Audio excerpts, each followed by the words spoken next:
बच्चों शुरू करते हैं। बच्चों इस क्वेश्चन को देखो, ये मैट्रिक्स का बहुत ही एक धाकड़ जैसा क्वेश्चन है, काफ़ी तगड़ा है। इस क्वेश्चन में लिख रहा है कि ए और बी दो मैट्रिक्स दिए हैं, दोनों नॉन सिंगुलर हैं, यानी कि नॉन सिंगुलर का मतलब हो गया कि उनका डिटर्मिनेंट वैल्यू ज़ीरो नहीं है। फिर कह रहे हैं कि ए और बी का मल्टीप्लाई करने के बाद कोई के कर देते हैं पावर, तो ए टू दी पावर के बी टू दी पावर के हो जाता है, और के की वैल्यू 3 कॉन्जिक्यूटिव पॉजिटिव इंटीजर दिए हैं 2019, 20 और 21। ओके, तब आपसे पूछ रहे हैं कि you figure out which option is correct out of these 4। तो ये आर करेक्ट भी हो सकता है, ये मल्टीपल टाइप क्वेश्चन है बच्चों, है ना, कई दो मल्टीपल ऑप्शन आंसर सही हो सकते हैं। तो अब इसको सॉल्व करना है, तो ये काफ़ी डिफ़िकल्ट है बच्चों क्वेश्चन। एलिमेंट्री लेवल का तो बिल्कुल ही नहीं है। जिनकी मैट्रिक्स में बहुत अच्छी पकड़ है या पहले से कभी उन्होंने ऐसा कर रखा है तो फिर वो इसको कर पाएंगे। तो बच्चों a into B to the power k दिया हुआ है, और सामने दिया हुआ है कि ये k की 3 अलग अलग कंसेक्यूटिव इंटीजर्स के लिए वैलिड है। तो आप ऐसे सोच सकते हैं कि a b to the power k मैंने लिखा, तो ये a to the power k b to the power k हो गया। तो आप इसी रिजल्ट को अगर जनरलाइज्ड वे में लिखें तो 3 अलग अलग इंटीजर्स के लिए लिख लें, जैसे n के लिए लिख लें, n+1 के लिख लें और n+2 के लिए लिख लें, है ना। तो आप इस तरह से लिख सकते हैं कि अगर हम इसको a into B to the power n लिखें तो ये हो जाएगा a to the power n plus a to the power n into B to the power n। फिर अगर इसको आप a into B to the power n+1 लिखें, यानी k की वैल्यू n+1 कर दें, तो ये n+1 हो जाएगा और b to the power n+1 हो जाएगा। और एक बार इसी को k को आप क्या कर दीजिए, n+2 कर लीजिए। So this becomes a to the power n+2 और b to the power n+2। तो ये इस तरह से हो गया। तो हमने क्या किया कि k की 3 अलग अलग कॉन्सेक्यूटिव इंटीजर्स ले लिए, n ले लिया, n+1 ले लिया और n+2।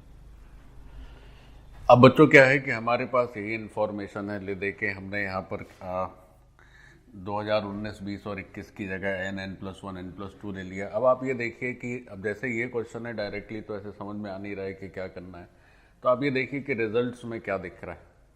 तो रिजल्ट्स में ऐसा दिख रहा है कि कहीं पावर आवर तो कुछ वैसी नज़र आ नहीं रही है। तो आप अब ऐसे क्वेश्चन में क्या करेंगे, आपको हमेशा मैथ्स के किसी भी क्वेश्चन में रिजल्ट को ज़रूर सोचना चाहिए कि हमें पहुंचना कहाँ तक है। तो अब यहाँ से हमें सब पावर्स वगैरह एलिमिनेट करके फिर यहाँ तक पहुँचना है, तो ये नेचुरली मतलब बहुत इजी तो नहीं है। फिर भी आप सीख लें इस तरह के क्वेश्चन में अगर ऐसा कभी आए तो क्या सोच होनी चाहिए।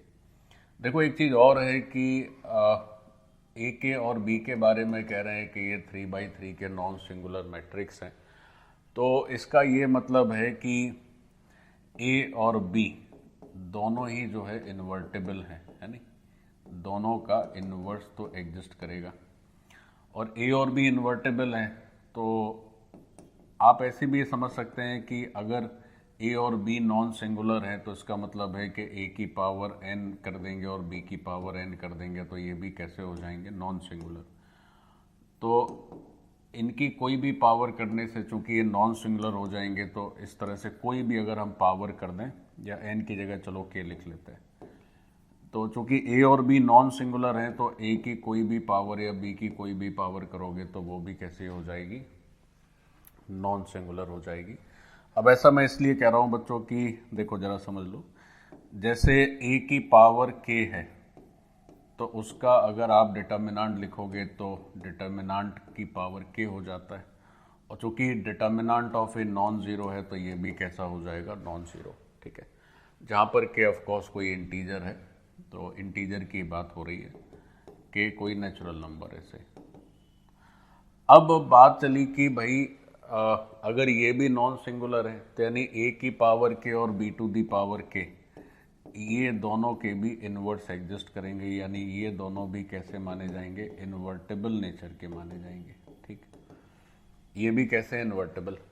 तो अब क्या हो रहा है कि एक बात ये समझ में आ गई कि a और b इन्वर्टेबल है, और वैसे ही a की पावर k और b to the power k invertible है। अब ये सब हम इसलिए कर रहे हैं, देखो आइडिया ये है कि अगर हमें इन तीन रिलेशन से this is the first relation, this is the second relation and this is the third relation, इन तीन रिलेशन को यूज करके हमें कुछ ऐसा प्रकट करना है, तो मतलब है कि पावर हटाने पड़ेंगे।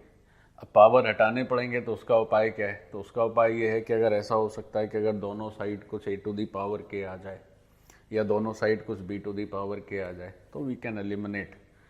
तो दोनों साइड से मैट्रिक्स एलिमिनेट तभी आप कर सकते हैं जब वो कैसा हो, नॉन सिंगुलर हो, यानी उसका इन्वर्स एग्जिस्ट करता हो। ये सब आई थिंक आपने पढ़ा होगा, आपके नोट्स में निश्चित होगा ये सब। तो भैया अब ये डगर बड़ी कठिन है, फिर भी एक बार आप ट्राई करिए। तो देखिए ऐसे करिए कि जैसे पहली और दूसरी इक्वेशन को हम उससे ट्राई करते हैं कि क्या कुछ ऐसा बन सकता है जिससे कि कुछ काम चले। क्योंकि देखो ऐसा तो समझ में आ ही रहा है कि जैसे ए बी की पावर n प्लस वन लिखा है सेकेंड इक्वेशन में, तो उसको आप A B to the power n into A B तो लिख ही सकते हैं, इसमें तो कोई दिक्कत ही नहीं है। ऐसे ही बच्चों सामने अगर देखें तो a to the power n into a लिख सकते हैं और b to the power n into b लिख सकते हैं, इसमें भी कोई दिक्कत नहीं है। अब देख लो क्या है यार कि a B to the power n को आप a to the power n into B to the power n लिख सकते हैं, which is given in first equation. तो ये जो रिजल्ट ऐसा नजर आ रहा है, तो ये जो रिजल्ट आ रहा है थोड़ा सा लंबा हमें जाना पड़ेगा बच्चों, थोड़ा सा टाइम लगेगा इसमें। तो a B to the power n है तो उसको आप a to the power n b to the power n लिख लीजिए और ए बी लिखा रहने दीजिए a to the power n a B to the power n into b. ठीक है बच्चों, ऐसे ही आपको ट्राई करना पड़ता है, आपको कुछ सॉल्यूशन तो प्लेट में रख के मिलेगा नहीं, तो you will have to figure out कि क्या क्या ऑप्शंस हो सकते हैं। तो आपकी सोच ऐसी रहे कि हमें पावर्स एलिमिनेट करने हैं, तो दोनों को मिला के कुछ अगर बन जाए तो शायद कुछ बात बने।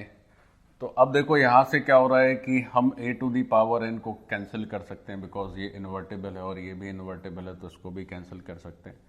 तो यहाँ से एक रिजल्ट कुछ बनता नज़र आ रहा है। तो ये रिजल्ट हो गया कि b to the power n into a जो है वो a into B to the power n हो गया, है ना।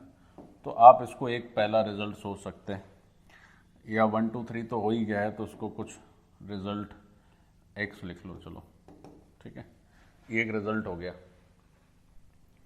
अब जैसे पहले और दूसरे से ये रिजल्ट हो गया, तो वैसे ही दूसरे तीसरे से एक और ऐसे ही रिजल्ट आ जाएगा। पहले दूसरे से पावर n में आया है तो दूसरे तीसरे से पावर n प्लस वन में आ जाएगा। तो एक हम रिजल्ट अब डायरेक्टली लिख लेते हैं कि साहब दूसरे और तीसरे से जो रिजल्ट आ रहा है, तो अगर सेकेंड और थर्ड को ले लिया जाए एक साथ, तो we can have one more result and that is b to the power n plus one into A, and this is what, this is a into B to the power n plus one, like this. तो इस result को हम कुछ y result लिख लेते हैं। तो हमारे पास ये दो रिजल्ट्स आ गए। अब इन दो रिजल्ट से क्या कुछ कर सकते हैं?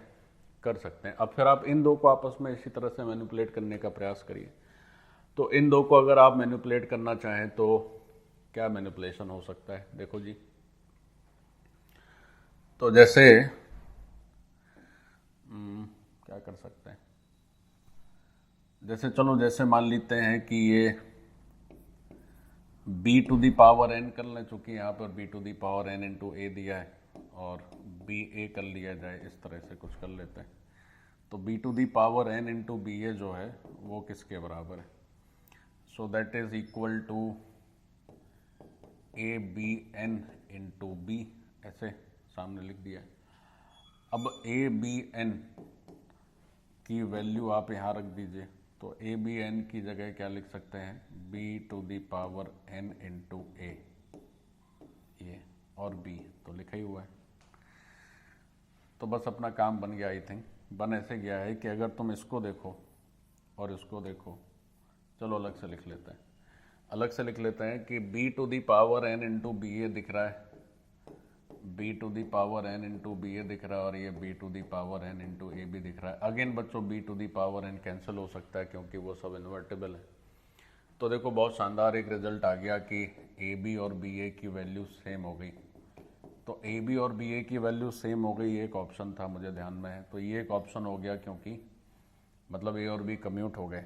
तो एक ऑप्शन तो बच्चों यही सीधा ट्रू हो गया। तो अब लेकिन समस्या ये है कि ये क्वेश्चन जो है बच्चों वो मल्टीपल करेक्ट है, तो कहीं गड़बड़ ऐसी ना हो जाए कि आप एक ही ऑप्शन टिक करें और एक छूट जाए और आपको नंबर ना मिले पूरे। तो एक तो ये हो गया। बाकी अब नन ऑफ दीज का तो सवाल ही नहीं है, तो वो तो वैसे ही बेकार हो गया, नन ऑफ दीज तो काम करेगा नहीं। तो बाकी रह गया फर्स्ट और सेकंड। तो फर्स्ट और सेकंड में इधर A B inverse A inverse है और यहाँ पर A inverse B to the power -2 और ए है। तो अब इनको कुछ कर सकते हैं क्या, जैसे ए इनवर्स बी इनवर्स के बराबर है, इसको तो देखा ही जा सकता है। A B inverse A inverse है ना, क्या हो रहा है ये। तो फर्स्ट ऑप्शन जो है, क्योंकि हमारे पास ए बी और बी ए दिया हुआ है, तो इसमें जो फर्स्ट ऑप्शन है, फर्स्ट ऑप्शन में एक बार उसको चेक कर लेते हैं, शायद कुछ बात बने। तो first option is A B inverse A inverse. अब बच्चों जो फर्स्ट ऑप्शन है इसको आप ए बी का होल इनवर्स लिख दीजिए, क्योंकि रिवर्सल लॉ यूज़ होगा तो काम चल जाएगा। लो ये तो बी ए भी निपट गया, क्योंकि ए बी और बी ए की वैल्यू कैसी है, सेम। तो ए बी और बी ए की वैल्यू सेम है, तो ए बी की जगह अपन बी ए लिख सकते हैं, तो ऐसे हो जाएगा।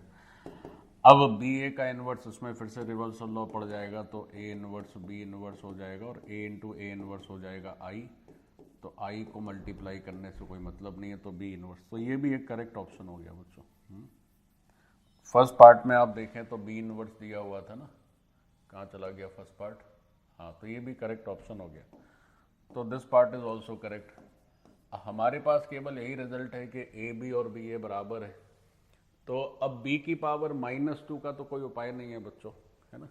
हम इन्वर्स तक ही ना जा सकते, -2 का क्या मतलब है, तो फिर ये तो वे भी गलती है। तो इसका मतलब ये हुआ कि हमारे फर्स्ट और थर्ड दो ऑप्शन करेक्ट हैं। तो ये बहुत ही अच्छे लेवल का क्वेश्चन है और ऐसा पैटर्न आपको ज़रूर ध्यान रखना चाहिए कि इस तरह से आ जाएगा, तो भी आप चिंता ना करें, ए बी बराबर बी ए आ सकता है इस तरह से, है ना। चलिए done, so this part is over.